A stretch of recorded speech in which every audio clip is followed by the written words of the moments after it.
होती है। एक जन्म के पुण्य से न मनुष्य कथा सुन सकता है, जहाँ कथा हो रही है वहां जा ही नहीं सकता है, न सुन सकता है न कह सकता है। तो जन्मांतरे भवेत पुण्यम तदा भागवतम लभेत। एक जन्म नहीं अनेक जन्मों के जब मनुष्य के पुण्य उदय होते हैं तब यह भागवत रूपी जो विशाल गंगा है, इस गंगा में स्नान करने का, इस गंगा का पान करने का अवसर प्राप्त होता है। और इस गंगा के द्वारा हमारा मन पवित्र होता है। हमको सुख देने वाला दुख देने वाला कौन होता है? हमारा मन होता है। मन से जिसे अपना मान लिया वो हमारा अपना हो गया, मन से जिसको नहीं माना उसका दुख सुख हमको कुछ नहीं लगता है। नहीं तो संसार में अगर हमको सबके मरने में दुख होता है तो संसार में रोज ही कितने मर रहे हैं। सबके जीने में अगर सुखी होती तो कितने लोग जी रहे हैं। तो रोज उत्पन्न हो रहे हैं, न उनके उत्पन्न होने में हमको सुख मिलता है, न उनके नष्ट होने में हमको दुख मिलता है। जिनके साथ हमारा मन का संबंध जुड़ा हुआ है उन्हीं का सुख दुख अपना लगता है। तो इसी प्रकार ये मन को पवित्र कर देता है, और मन जब पवित्र हो गया तो वसुधैव कुटुंबकम, सारा विश्व ही हमारा है। हम भगवान के अंश हैं, क्योंकि ईश्वर अंश जीव अविनाशी। शास्त्र कहते हैं मानव भगवान का अंश है और अविनाशी है, कभी नष्ट होने वाला नहीं है। नष्ट तो शरीर होता है, आत्मा न मरती है न जन्म लेती है।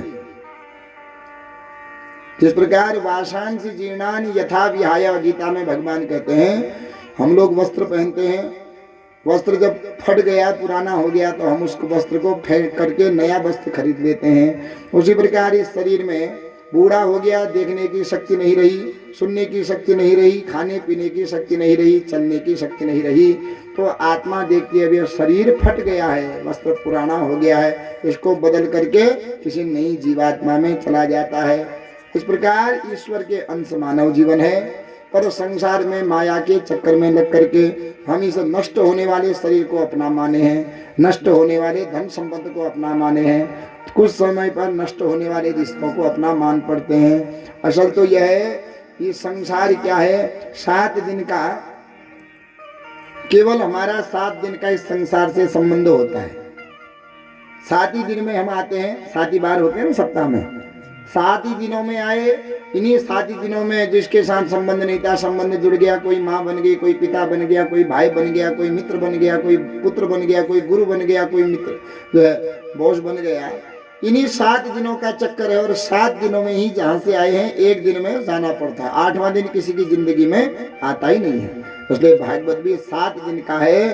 तो भगवान कहते हैं कि हे जीव, 7 दिन के लिए तू जाता है उस जगत पर, और असत्य जो चीजें हैं उन पर तेरी मति लग जाती है और मुझे भूल जाता है, और असत्य में जो चलता है उसे दुख ही मिलता है। असत्य संसार में हम तेरे मेरे के चक्कर में लगे हैं, इसलिए हमको दुख मिलता है। तो इसलिए संसार क्या है, जो कल हमारे पास था वह आज नहीं है, और जो आज है वो कल हमारे पास नहीं होगा।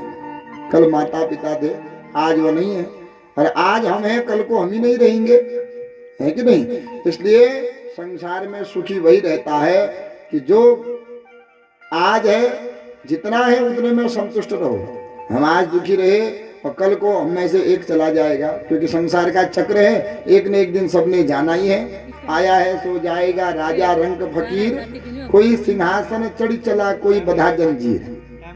आया है तो जाना ही पड़ेगा, चाहे कोई ज्ञानी हो, कोई मूर्ख हो, कोई धनवान हो, निर्धन हो, कोई राजा हो, कोई भिखारी हो, सबने जाना ही पड़ता है।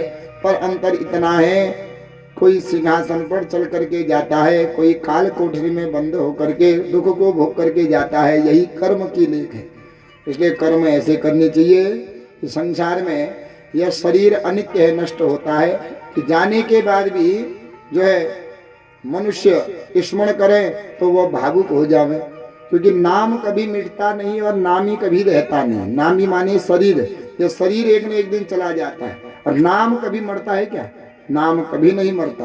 बाप दादा आएंगे, हम उनका भी नाम लेते हैं, अच्छे होंगे तो अरे तुम्हारे दादाजी बड़े अच्छे थे, तुम्हारे बुबू बड़े बढ़िया थे, तुम्हारे परदादा बढ़िया थे, पिता बढ़िया थे। गलत होंगे, ए भैया तू तो अच्छा है, तेरा दादा बड़ा भयंकर खराब बदमाश था। तो केवल नाम ही रह जाता है। इसलिए ऐसा कर्म संसार में करना चाहिए कि नाम अमर हो जावे। और कहते हैं कि यह भागवत हम श्रवण कर रहे हैं, तो भागवत क्यों की जाती है, किस लिए सुनी जाती है, इस भागवत का पहला फल क्या है। तो इस भागवत के 3 फल हैं। पहला फल तो यह है कि हम बैठ करके कथा सुन रहे हैं, तो हमारी कथा सुनने से, करने मात्र से नरक में गए हुए हमारे जो पितृ हैं, अन्य योनियों में जो गए हुए हैं, वह उस योनि से मुक्त होकर के देवताओं के द्वारा स्वर्ग में पूजे जाते हैं।